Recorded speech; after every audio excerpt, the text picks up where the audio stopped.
Hi, welcome to Museum Live.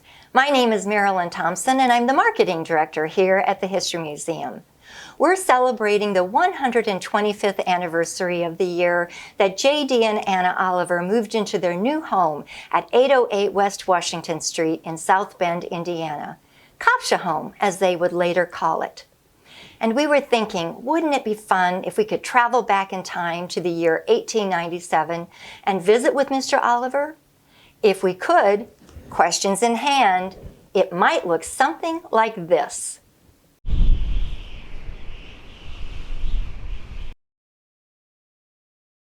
Thank you so much, Mr. Oliver, for being here with us this afternoon and taking time from your busy day to visit for a while. Your home is absolutely beautiful. And before we talk more about it, though, I was wondering if you could tell us a bit about your family. Oh, of course. I am married to Anna, whom, of course, you know, we just moved in here this January 1st. Our children are James II, named after my father, James, Gertrude, Joseph Jr., of course named after me, and Catherine, named after my mother. Oh, that's wonderful. I love how the names are carried on from generation to generation. So this is a magnificent home. How many rooms? 38 rooms, 3 full floors and a full attic and full basement. It's quite a large home, 12,000 square feet. You know, and I also know that there's a carriage house by your house that's part of your estate. Is that correct? Oh, of course. Couldn't have a home like this without a carriage house to keep all the horses as well as all the carriages and sleds here. Absolutely. That's wonderful. So we're seated in your library, and I was wondering if you could just tell me a little bit about this room. Oh, yes. Our library is what I feel is going to be the heart of our home. Typically, when we've eaten our meals, whether in the evening or on the weekends, we gather in our library area like this and play games, read aloud to each other, have conversations even. Lovely. And, the room is mahogany. It's a beautiful wood and has one of the most ornately carved fireplaces in the house. And speaking of fireplaces, how many do you have in your house? I was thinking I read 14. Is that correct? I do believe there is 14, Marilyn. You are going to need to walk through and see. But beautiful, 3 floors and 14 fireplaces and so much beautiful wood throughout the house. And it's not all mahogany. Is that so? Are there other types of wood throughout the house? There are different types of wood. We have, of course, in the hall throughout that area is American oak. One of the rooms upstairs has a beautiful bird's eye maple. And so, but no, Matthew Brothers of Milwaukee have provided all this custom work done on all of our woodwork throughout the house. It's amazing. It's just beautiful.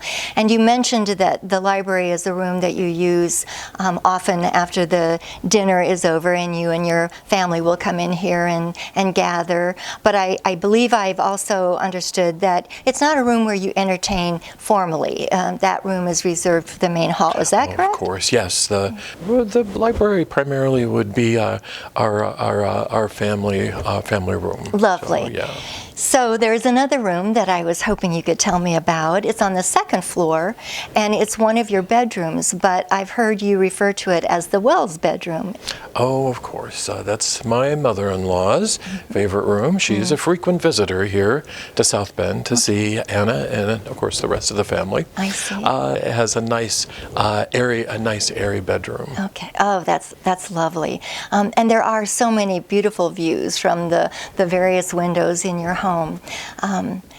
The den is another very handsome room, and I know that it appears that would be where you would spend a lot of time. I was looking at the desk. So can you talk a little bit about the den? Oh, sure. The den is my favorite room in the house. It certainly works for me. Hammer beam ceiling, the woodwork in there is just magnificent.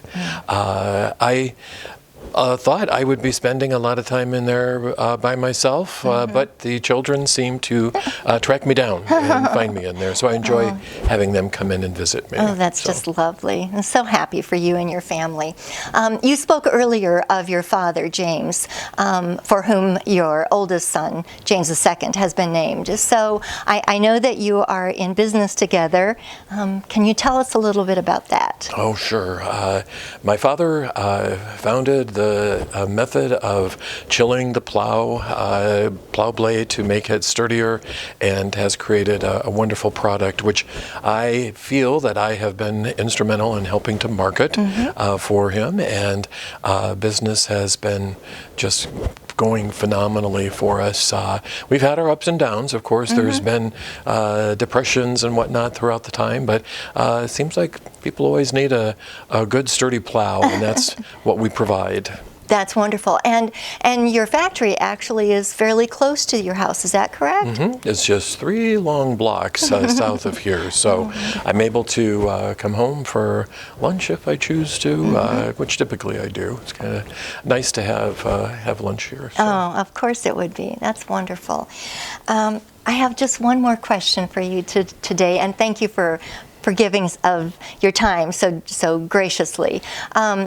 As I was walking through the mansion, I did notice on the second floor that there is a painting, and it looks very much like you. So is that a painting of you on the second floor? It is. Anna insisted that I have a formal portrait done, which was completed last year. It's very handsome, very lovely. And when you stand on the second floor and look down onto the main hall, you must feel very happy and proud that you were able to provide this home for your family, and hopefully you'll have many, many happy times in here. So thank you again for taking your time to visit with us, and I now need to say good afternoon to you. Okay, all right. Thank you, Mrs. Thompson. Thank you.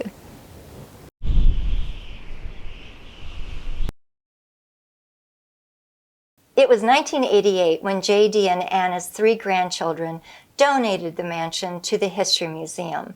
Since then, we have provided guided tours led by volunteer docents to community residents, visitors from out of town, and school children. It truly is a gem of our community. Thank you for joining us on Museum Live, and until next time, from all of us at the History Museum, let's make some history.